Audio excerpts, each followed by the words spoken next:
યા નમસ્કાર દર્શક મિત્રો, લોકમંચમાં ફરી એકવાર આપનું સ્વાગત છે. આજે દિવસ આવી ગયો. લોકસભાની ચૂંટણીનું પહેલું ચરણ મતદાન પૂર્ણ. 7 ચરણમાંથી આ પહેલું ચરણ, જેની અંદર સૌથી વધુ 102 લોકસભા સીટ ઉપર આજે મતદાન કર્યું. ઉપરથી આકલન લગાવવાના લગભગ બધા શરૂ થઈ ગયા છે. આજે ચર્ચા કરવા માટે અમારી સાથે હાજર છે બે રાજકીય વિશ્લેષકો, हर्षवर्धन पांडे और शत्रुघ्न जी. हर्षवर्धन जी, आप दोनों का स्वागत है.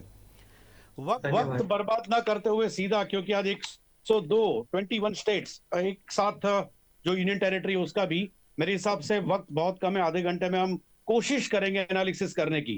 102 सीट के ऊपर जो उनका भावी है बिल्कुल कैद हो चुका है ईवीएम के अंदर.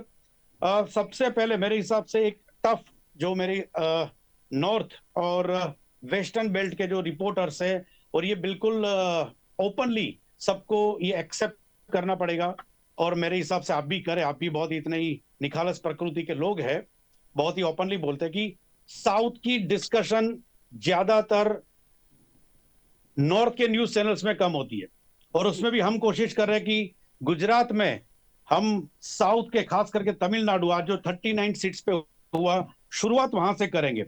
सबसे पहले हर्षवर्धन जी, आपसे पूछना चाहूंगा, जिस तरह से तमिलनाडु में इतिहास में पहली बार भारतीय जनता पार्टी एक साथ इतनी सीटों पे, 20 सीट्स पे जब चुनाव लड़ने जा रही है, क्या संकेत है इतनी सीटों पे चुनाव लड़ने का? देखिए, सबसे बड़ा जो संकेत ये है कि उत्तर भारत की अगर हम बात करें तो उत्तर भारत में भाजपा को जितना उभरना था, जो उसका उभार था वो लगभग हो चुका है 2014 के बाद 2019 में.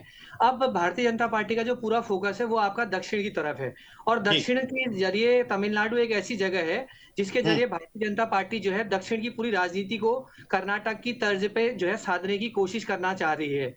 और इस समय हम देखें वहां पर कोई खास एक तरह से आप ये देखें कि अलग तरह का मिजाज वहां का है. जयललिता के जाने के बाद जो है एक अलग तरह की वहां की राजनीति चल रही है. हालांकि पनीर सेल्वम को भी लाया गया था वहां पे, लेकिन उसके बावजूद भी वहां की जो पूरी राजनीति है वो आपकी डीएमके और एआईडीएमके के इर्द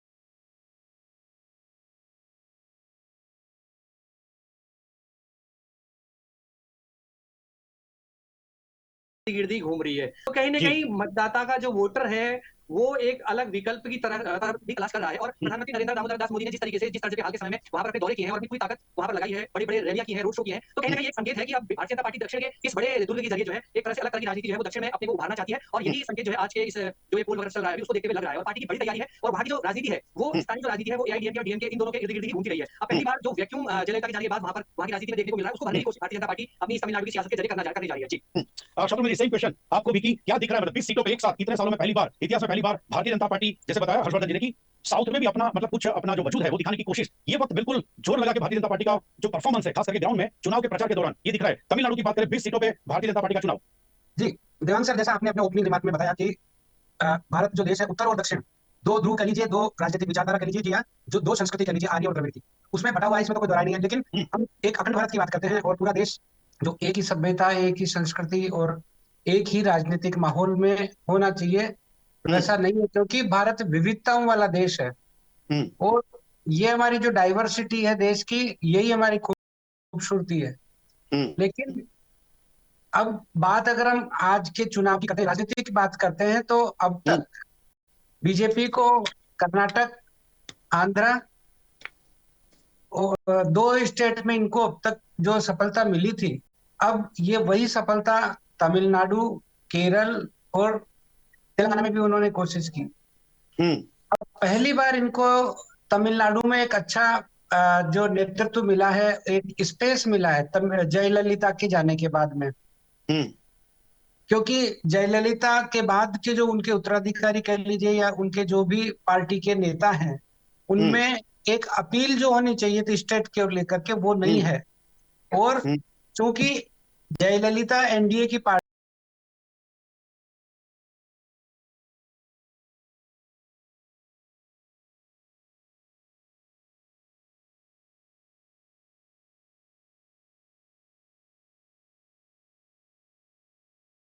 रही है, अटल बिहारी वाजपेयी जी की सरकार में जयललिता हम्म। की भागीदारी थी, हम्म। तो उसी लिहाज से बीजेपी ने अपने पहुंच जो तमिलनाडु में रखी, अब उसी इमोशन के साथ में वो वहां पे उतरी है कि भाई हमको भी तमिलनाडु में भी भाजपा को अपना स्पेस चाहिए। हम्म। कर्नाटक में सरकार बना चुके हैं, आंध्रा में भी चंद्रबाबू नायडू के साथ मिलजुल कर उन्होंने सरकार बनाई है। केरल में बीजेपी ने की ओर आरएसएस का काडर तैयार हो चुका है। लेकिन आप देखेंगे कि विकसित राज्यों की जब बात आती है भारत में, तो तमिलनाडु सबसे टॉप पर होता है। जी। उसके दो तीन प्रमुख कारण हैं। उसमें एक तो ब्रेन पावर, तमिल तमिल जो कम्युनिटी है एजुकेशन पे काफी जोर देती है, और जी। अवेयरनेस है काफी उनमें, जी। सोशल अवेयरनेस भी है और पॉलिटिकल अवेयरनेस भी है। दूसरी चीज है रिचनेस की, रिचनेस प्लस इंडस्ट्री। हम्म। क्योंकि जो जो गुजरात महाराष्ट्र में जो उद्योग के लिए जो उपजाऊपन होना चाहिए, जो माहौल होना चाहिए, जो सुविधाएं होनी चाहिए, वही सुविधाएं तमिलनाडु फुलफिल कर रहा है।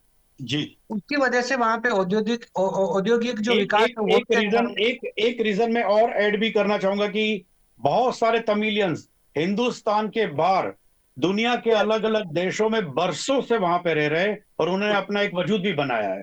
यस, बिल्कुल आपने बिल्कुल ये जो हमारा बात करने का सार है उसका पिन पॉइंट आपने पकड़ लिया है। जी। क्योंकि सबसे बड़ी चीज है, जो भी ग्रोथ होगा, चाहे वो हम्म। अर्थव्यवस्था का ग्रोथ हो, चाहे इंडस्ट्री का ग्रोथ हो, चाहे हम्म। सामाजिक का सोशल ग्रोथ हो, हम्म। वो अल्टीमेटली ब्रेन से ही चलता है और हम्म। दूसरा विजन से चलता है। तो अब अगर मान लीजिए तमिलनाडु में ये है भारतीय जनता पार्टी की, तो एक तरह से हम कह सकते हैं कि कर्नाटक अभी उन्होंने खो दिया, तेलंगाना में उनको स्पेस नहीं मिला, आंध्रा में चूंकि जो जगन रेड्डी ने अपना वहां पे वर्चस्व कायम किया राजनीतिक, हम्म। उसकी वजह से बहुत जल्दी बीजेपी को वहां पर जगह नहीं मिलने वाली है। हम्म। अब तमिलनाडु और केरल दो स्टेट ऐसे हैं जहां पे बीजेपी को उम्मीद है। हम्म। और जैसा कि आपने कहा कि पहली बार बीजेपी ने इतनी ज्यादा सीटों पे वहां चुनाव लड़ा है, तो उसका प्रमुख कारण भी यही है। ओके, यहाँ रोकूंगा शत्रुघ्न जी। हर्षवर्धन जी, आप हमें बताइए कि जिस तरह से शत्रुघ्न जी ने बताया ना, उसी बात को मैं आगे दोहराते हुए कि रीजनल पार्टी में जो वैक्यूम खड़ा हुआ एआईडीएमके में जयललिता जी के देहांत के बाद, जिस तरह से वैक्यूम, पॉलिटिकल वैक्यूम वहां पे खड़ा हुआ, वो पार्टी भी बिल्कुल हिल गई। वहां पे उनका जितना प्रभाव था वो धीरे धीरे कम होता गया। चाहे अलग अलग केसों में वो उनके नेता फंसते गए। इन बीच 4 साल पहले जिस तरह से भारतीय जनता पार्टी ने एक नया चेहरा अन्नामलाई को जिस तरह से एंट्री दिया, मुझे लगता है कि ये एक बिल्कुल सोचा समझा ये इनका स्टेप था। एक ऑफिसर जिसको राजनीति में, सक्रिय राजनीति में लाना, ये मेरे हिसाब से भारतीय जनता पार्टी ने किया, और सोच समझ के वहां के जो ट्रेडिशनल उनके जो लीडर्स थे, जो बरसों से वहां पे काम करते थे, उनके साथ एक ऐसा चेहरा दे दिया जिनका करिश्मा मेरे हिसाब से तमिलनाडु में अभी धीरे धीरे ग्राउंड तक पहुंचता दिखाई दे रहा है। क्या क्या क्या इस अन्नामलाई के चेहरे के साथ भारतीय जनता पार्टी का जो चेहरा है नरेंद्र मोदी, ये दोनों को मिला के, प्रदेश नेतागिरी और नरेंद्र मोदी को चेहरे के दिखा के, क्या इस वक्त परफॉर्मेंस में थोड़ा बेटरनेस दिख रहा है आपको? देखिए, ये कितना प्रतिशत वोट लाएगी वो इस पे डिपेंड करेगा, लेकिन फिलहाल जिस तरह से उनकी अपील का असर देखा जा रहा है तमिलनाडु की राजनीति में, तो अन्नामलाई का उभार एक तरीके से नए नेतृत्व का उभार है। और कोई भी लीडरशिप है उसके पास सबसे बड़ी चीज जिस बात की सबसे ज्यादा जरूरत होती है वो आपकी लीडरशिप है, साथ में आपके पास विजन होना चाहिए। तो जो जिस बरसों से शायद मिसिंग था तमिलनाडु में। यस, और जिस तरह से परंपरागत जो राजनीति चली आ रही थी उसको अन्नामलाई ने एक तरह से बदलने का काम किया है। उनकी जो पद यात्रा हुई है हाल के समय में, उसमें जिस तरीके से समाज के हर तबके के लोग जुड़ रहे थे, तो एक तरीके से ये बीजेपी के आगे बढ़ने की दिशा का एक बहुत बड़ा प्रतीक बनता जा रहा है तमिलनाडु की राजनीति में। और आप ये देखिए कि उनने हर तरह के लोगों को अपने साथ जोड़ा है और उनकी अपील हुई है। और एक नेता वही है जिसकी अपील जो है निचले तबके तक जाए, जो मास लीडर जिसको आप कह सकते हैं। तो आप ये कह सकते हैं नरेंद्र मोदी जी वो है, वो तो उनका तो वैश्विक नेता है, वो उसमें कोई दो राय नहीं है। लेकिन साथ में कहीं ना कहीं जो स्टेट लेवल पर अच्छी लीडरशिप वहां पर बढ़ रही है, वो उसका जो अक्स है, मैं मतलब आपका तमिलनाडु की राजनीति में ये अन्नामलाई में देख रहा हूँ। और अगर ये दोनों मिल गई जोड़ी, तमिलनाडु की में अन्नामलाई और नरेंद्र मोदी की, कुछ करिश्मा करने की स्थिति में आज की डेट में भारतीय जनता पार्टी है। हालांकि कितना सीट लाएगी, लेकिन जो भी है इसमें मुकाबले में भारतीय जनता पार्टी खड़ी हुई है। कहीं ना कहीं एआईएडीएमके और डीएमके के बीच भारतीय जनता पार्टी एक मजबूती के साथ जो है अपना दाव उसने हाल के समय में जो है वो चला है। और कितना परसेंट वोट लाते हैं, कितनी सीटें लाएंगे, ये तो बाद में पता लगाएगा। लेकिन भारतीय जनता पार्टी की ताकत मुझे लगता है 4 जून को जब परिणाम आएंगे तो इसमें बढ़ती हुई तो दिखाई दे रही है फिलहाल जो आ रहे हैं वहां से संकेत। जी फाइन, थैंक यू। चलो आ जाते हैं अभी तमिलनाडु, जो सबसे बड़ा फिफ्थ मेरे हिसाब से बिगेस्ट स्टेट, जो सीट्स के हिसाब से देखें तो पूरे हिंदुस्तान में अगर अलग अलग राज्यों में लोकसभा की सीटों का बात करें, हम कंपेयर करें तो फिफ्थ मेरे हिसाब से सबसे ज्यादा उनको सीट्स थी। अब बात करते हैं ये बाकी सीट्स की। शत्रुघ्न जी, ये जितनी 102 सीट्स पे आज चुनाव हुए, उस चुनाव में पिछला परिणाम अगर हम कंपेयर करें तो एनडीए को 41 सीट्स मिली थी और यूपीए, उस वक्त का यूपीए, जिनको 45 सीट्स मिली थी। आपके होम ग्राउंड की बात करते हैं, राजस्थान की बात करते हैं। बिल्कुल, राजस्थान में 12 सीट्स पे चुनाव है। क्या लग रहा है, आपने बिल्कुल जमीनी तौर पे वहां पे ग्राउंड पे जाके भी आपने रिपोर्टिंग भी किया है, वहां से वहां के लोगों के साथ संपर्क में रहे, किस तरह का माहौल और खास करके आज के चुनाव के दिन? देखिए राजस्थान की जो उत्तरी राजस्थान की जो सीटें हैं उन पर ये चुनाव हो रहा है जी। और उनमें पूरी तरह बीजेपी का वर्चस्व है। अब देखेंगे आप ऊपर श्री गंगानगर से लेकर के इधर झुंझुनू, इधर बीकानेर, फिर आपका सीकर और नीचे जयपुर, तो कुल मिलाकर भाजपा का गढ़ माने जाते हैं। इन सीटों में केवल एक सीट ऐसी है अभी, सीकर, जहां पे जो इंडिया गठबंधन ने मार्क्सवादी पार्टी के लिए सीट छोड़ी है। और वहां पर अमराराम करके हैं, एक पुराने मार्क्सवादी नेता हैं, कम्युनिस्ट नेता हैं और उनका काफी नाम भी है। एक थोड़ा सा वहां पे बीजेपी को जोर लगाना पड़ेगा। बाकी दूसरी जो सीटें हैं उनमें कोई दिक्कत नहीं है। लेकिन पिछले चुनाव से अगर हम लोग राजस्थान की बात करते हैं, पूरे 25 सीट जो है राजस्थान की पिछले 2 चुनाव से बीजेपी के खाते में जा रही है। पिछली बार एक सीट उन्होंने अलायंस में राष्ट्रवादी लोकतांत्रिक पार्टी जो हनुमान बेनीवाल की थी उसको दी थी, लेकिन अब की बार वो गठबंधन से निकल गए और अब की बार वो कांग्रेस के जो खेमा है उसमें चले गए। लेकिन 25 की 25 सीट जो है इस बार भी बीजेपी के खाते में जाने की संभावना नजर आती है। अगर 2 या 3 सीट में जो एक टफ फाइट हम कह सकते हैं, टफ फाइट है, अदरवाइज बीजेपी को कोई ज्यादा दिक्कत नहीं आएगी। चलो, आपने राजस्थान की बात छेड़ी है तो राजस्थान में भले आज के दिन में उस सीट पे वोटिंग नहीं हुआ, लेकिन राजस्थान की बात छेड़ी है तो मैं, आपने जो बताई 2-3 सीट्स में शायद टफ कंटेस्ट होगा, सीधा बाड़मेर पे आ जाता हूं, क्योंकि बाड़मेर बिल्कुल हॉट सीट है, अभी सब जगह चर्चा में है। उसके बारे में भी मेरे हिसाब से गुजरात के हमारे गुजरात के व्यूअर्स को बताइएगा। देखिए, बाड़मेर सीट पे कांग्रेस और बीजेपी ने अपना अपना कैंडिडेट दे दिया, लेकिन ये सबसे ज्यादा हॉट सीट तब बनी जब रविंद्र भाटी जो विधायक है निर्दलीय, उन्होंने भी अपनी दावेदारी ठोक दी।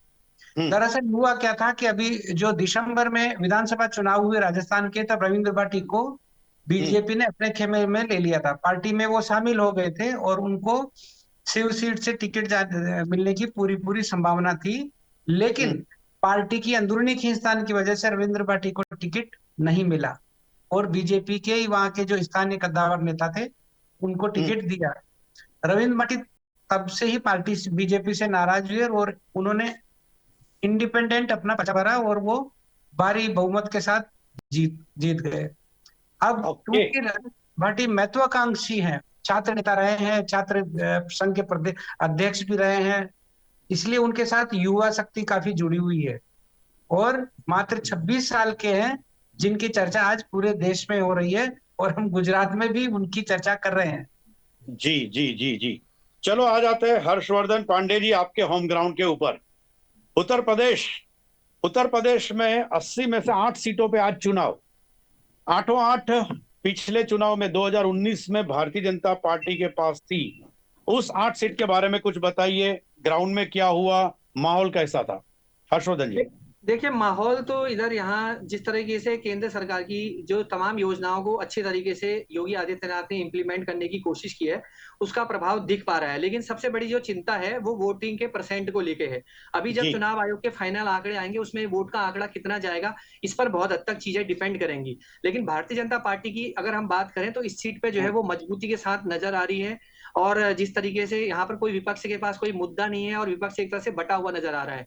थोड़ा बहुत कुछ करिश्मा अगर कुछ हो सकता है तो समाजवादी पार्टी का खाता खुल सकता है, नहीं तो कहीं ना कहीं इन सीटों पर पूरी तरह से एडवांटेज है। और यहाँ पर मैं आपको उत्तर प्रदेश की 8 सीटों के साथ साथ उत्तराखंड जो इसके पड़ोस से लगा हुआ है जी उसकी तरफ भी ले चलता हूँ। पिछले चुनाव की जी। अगर हम बात करें तो पिछले बार बीजेपी ने 5-0 से क्लीन स्वीप किया था उत्तराखंड में।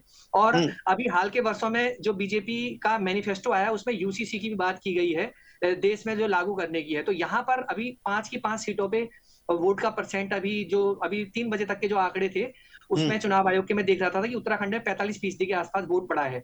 हालांकि यहाँ पर की जो 5 सीटें हैं, जैसे रविंद्र भाटी का एक नया उभार हो सकता है, ऐसे उत्तराखंड की राजनीति में एक टिहरी जो सीट है वो बहुत हॉट सीट बनी हुई है इस समय।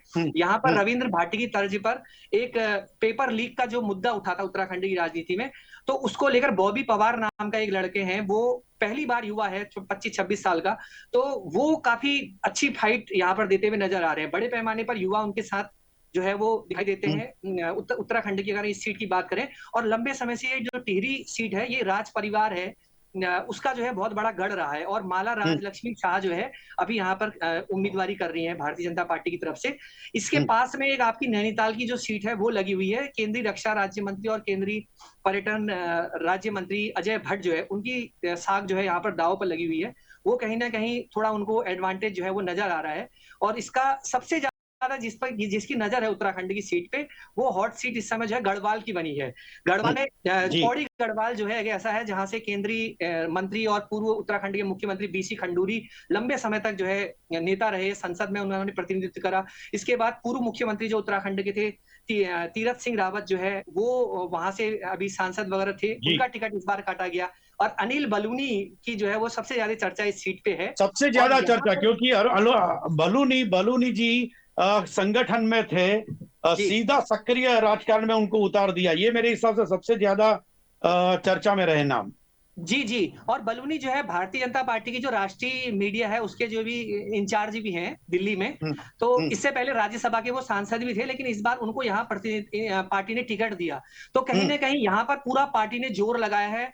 बात करें पहाड़ की तो पहाड़ की और भी सीटें हैं, जैसे आपका अल्मोड़ा की है, वहां पर अजय टम्टा जो है बीजेपी के वो थोड़ा अच्छा करते हुए नजर आ रहे हैं, क्योंकि पहाड़ का बड़ा वोटर और महिलाओं में जो है और युवाओं में थोड़ा बहुत क्रेज है। आज भी इस पूरे उत्तराखंड को अगर हम देखें तो महिला वोटर कहीं ना कहीं भारतीय जनता पार्टी के साथ जो है वो खड़े नजर आते हैं अभी भी। लेकिन कहीं ना कहीं जिस तरह से पेपर लीक्स वाला ये मसला वगैरह हुआ है, तो इसको लेकर कहीं ना कहीं थोड़ा बहुत गणित गड़बड़ा भी सकता है। और हरिद्वार जो है सबसे ज्यादा हॉट सीट एक उत्तराखंड की है। मैं आपको यहाँ पर अनिल बलूनी की सीट के बारे में भी बता रहा हूँ। यहाँ पर पार्टी ने पूरा जोर लगाया है। नरेंद्र मोदी खुद जो है रामनगर में जो है वो कोटद्वार में उन्होंने अपनी रैली करी, राजनाथ सिंह आए। और राजनाथ सिंह भारतीय जनता पार्टी के लिए पहले बहुत कंफर्टेबल सीट थी, क्योंकि ये कई दशक से गढ़वाल में बीजेपी का एक छत्र राज रहा है इस सीट पे। लेकिन उम्मीदवार की वजह से जी जी जी। लेकिन इस बार जो है भारतीय जनता पार्टी ने अपना पूरा पसीना जो है इस सीट पे लगा रखा, क्योंकि गणेश गोदियाल जो कांग्रेस के प्रत्याशी हैं उन्होंने बिल्कुल नरेंद्र मोदी की तर्ज पे ही अपना चुनाव प्रचार कर रखा है। उन्होंने स्थानीय स्तर पर बहुत सारे मुद्दे उठाए हैं और कहीं ना कहीं बलूनी पर वो भारी दिखाई दे रहे हैं। और कल तक की स्थिति जो अपने पास अपडेट है उसमें भारतीय जनता पार्टी को बहुत पसीने बहाने पड़ रहे हैं इस सीट पे। इवन राजनाथ सिंह को लास्ट में अंतिम सभाओं में अपना ये तक कहना पड़ा कि आप बलूनी जी को यहाँ से जिताइए चुनाव, और उसके बाद ये सांसद नहीं ये मंत्री वगैरह भी बनेंगे, ये खुला उन्होंने ओपनली सभाओं में कहा। तो कहीं ना कहीं बादियाल बहुत बड़ी टक्कर दे रहे हैं कांग्रेस की इस सीट पे, और एक तरह से जी। कहीं ना कहीं एडवांटेज लग रहा है मेरे को गढ़वाल में। और हरिद्वार की अगर मैं बात करूं, यहाँ पर हरीश रावत अगर आते तो पिक्चर थोड़ा कुछ बदल सकती थी, लेकिन पुत्र मोह के चक्कर में उन्होंने जो है सारा मामला खेल पूरा खराब कर दिया। और कहीं ना कहीं यहाँ पर अल्पसंख्यक वोट भी अहम है, और बीएसपी से जो है, समाजवादी पार्टी से जो है, उनका जो मुस्लिम कैंडिडेट है वो थोड़ा ना कहीं पोलराइजेशन करता हुआ यहाँ पर इस सीट पे नजर आ रहा है। तो कहीं ना ओके कहीं यहाँ ये जी। स्थिति यहाँ की। हर्षवर्धन जी, हर्षवर्धन बताइए कि कुछ घंटे में ही हमें प्रॉपर फिगर मिलेगी कि कितने परसेंटेज वोट हुए, कितने लोग, कितने मतदाता बाहर आके उन्होंने अपना वोट कास्ट किया। लेकिन मेरा सीधा सवाल यह है, आज के सब्जेक्ट में हमने जो एक सब सब्जेक्ट लिया था वो यही है। आप दोनों से हम जानना चाहेंगे कि ज्यादा अगर वोटिंग होता है तो किससे फायदा होता है, और अगर कम वोटिंग होता है तो किससे नुकसान। क्या एंटी इनकम्बेंसी, प्रो इनकम्बेंसी, ये इफेक्ट होगा? ज्यादा वोटिंग होना वो किस तरह से देखा जाए इस 102 सीट के दायरे में रह के, और अगर कम होता है तो क्या? हर्षवर्धन जी।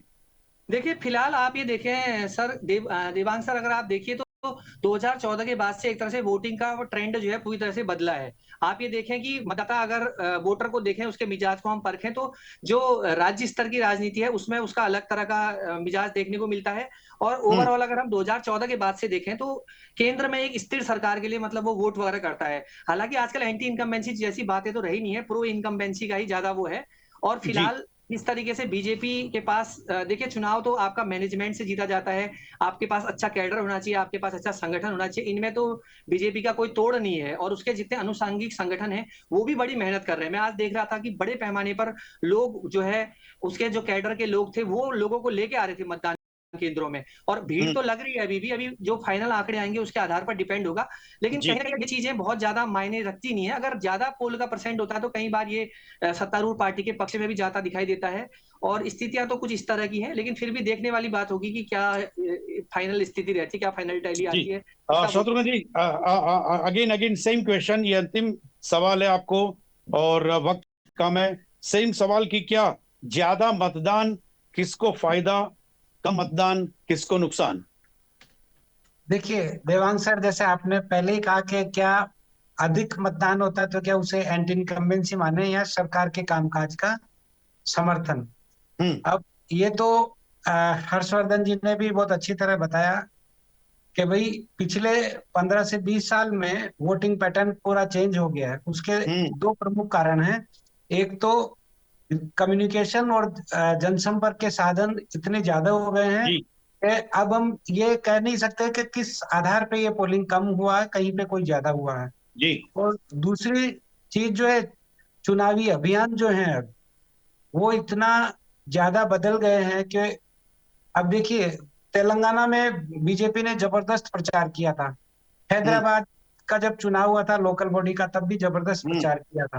हम्म एक बार तो ऐसा लग रहा था कि शायद बीजेपी वहां पे प्रचंड बहुमत या अच्छी हम्म खासी सीटें निकाल लेगी, लेकिन रिजल्ट कुछ कुछ और ही आया। और आया। तो अब हम मत प्रतिशत के आधार पे लोगों का मन नहीं टटोल सकते।